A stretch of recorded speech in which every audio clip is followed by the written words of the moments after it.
warahmatullahi wabarakatuh. Alhamdulillahilladzi arsala rasulahu bil huda wa dinil haqq liyudhhirahu 'alad dini kulli wa kafa billahi syahida. Asyhadu an la ilaha illallah wa asyhadu anna Muhammadan abduhu wa rasuluh. Rabbi shrah li sadri wa yassir li amri wahlul 'uqdatam min lisani yafqahu qawli. Qala Allah Ta'ala fil kitabil karim, faida qudiyatis sholatu fantashiru fil ardi wabtaghu min fadlillahi wadhkurullaha katsiran la'allakum tuflihun. Maqala aidan lahu muaqibatum min baini yadayhi wa min khalfihi yakhfadunahu min amrillah. Innallaha la yughayyiru ma biqaumin hatta yughayyiru ma bi anfusihim. Wa idza aradallahu biqaumin su'an fala maraddalah wa malahum min dunihi miwal. Jamaah rahimakumullah, pada kesempatan ini saya akan menyampaikan sebuah judul kemandirian sebagai salah satu ciri dari umat Islam. Jamaah yang berbahagia, sebelum kita mengawali kajian ini, dari judul yang kita telah sampaikan yaitu kemandirian sebagai salah satu ciri dari umat Islam, kita gali dulu apa itu arti dari kemandirian.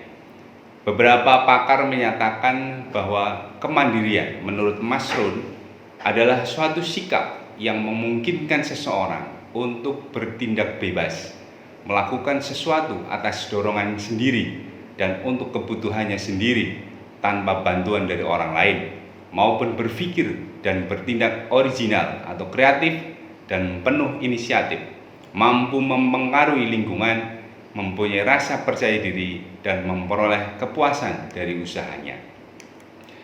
Sedangkan pengertian kemandirian menurut Brouwer dalam Habib Toha tahun 1993 adalah suatu kepercayaan diri sendiri dan perasaan otonomi, diartikan sebagai perilaku yang terdapat dalam diri seseorang yang timbul karena kekuatan dorongan dari dalam, tidak karena terpengaruh oleh orang lain.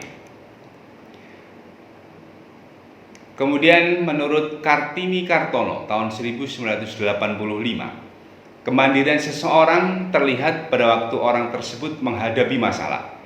Bila masalah itu dapat diselesaikan sendiri tanpa meminta bantuan dari orang tua dan akan bertanggung jawab terhadap segala keputusan yang telah diambil melalui berbagai pertimbangan, maka hal ini menunjukkan bahwa orang tersebut mampu untuk mandiri.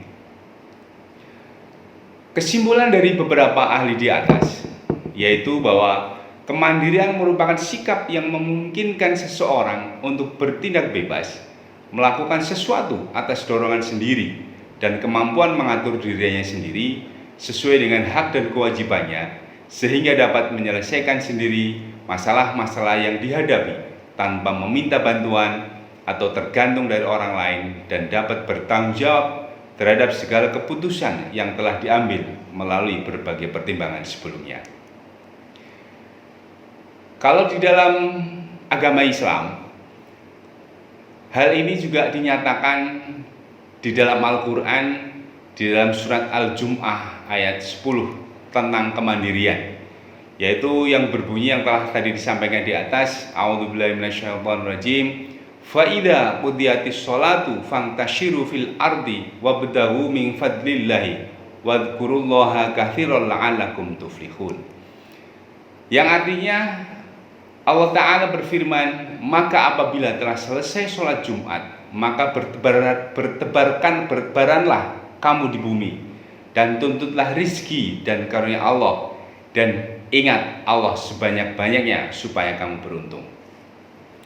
Dalam ayat ini Allah Subhanahu wa Ta'ala menerangkan, selain menunaikan kewajiban ibadah, manusia juga dianjurkan untuk bertebaran, melaksanakan urusan duniawi, mencari rezeki yang halal yang dapat memberikan manfaat sebagai bekal hidup dan ibadah, sehingga tercapai keseimbangan dan kebahagiaan hidup dunia dan akhirat.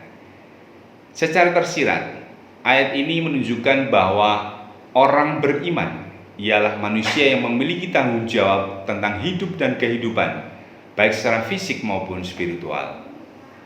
sebagai khalifah di bumi ini.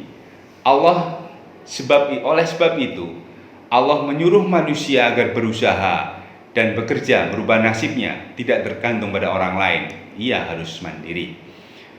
Di dalam surat Ar-Ra'd ayat 11 kita cuplikan sebagian ayat saja yang berbunyi, innallaha la yughayyiru ma biqaumin hatta yughayyiru ma bi anfusihim. Yang artinya bahwa Allah tidak akan merubah suatu kaum sehingga mereka merubah keadaan yang ada pada diri mereka sendiri. Dari ayat ini sangat jelas mengandung perintah seseorang harus mandiri dan berusaha sekuat tenaga untuk merubah nasibnya sendiri dari kondisi yang kurang baik menjadi kondisi yang lebih baik. Tentu dengan bekerja keras secara mandiri dan penuh tawakal kepada Allah Subhanahu wa taala.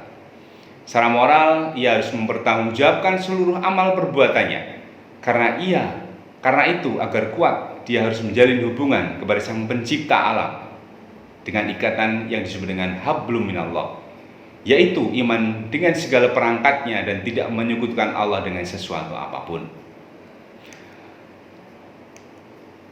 Kemudian dari hadis yang akan kami sampaikan dari Abdullah Az-Zubair bin Al-Awam radhiyallahu anhu, Rasulullah bersabda, demi sekiranya salah seorang dari kamu membawa tali dan pergi ke gunung untuk mencari kayu, kemudian dipikul ke pasar untuk dijual, dan dengan itu dapat menutup air mukanya, maka yang demikian itu lebih baik daripada meminta-minta pada orang lain, baik mereka memberi atau menolak padanya.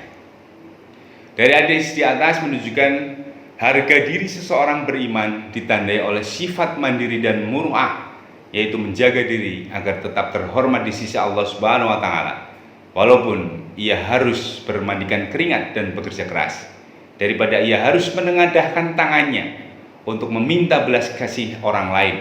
Jauh lebih terhormat bila ia berusaha dengan tangannya sendiri dan menikmati hasil jerih payah keringatnya sendiri.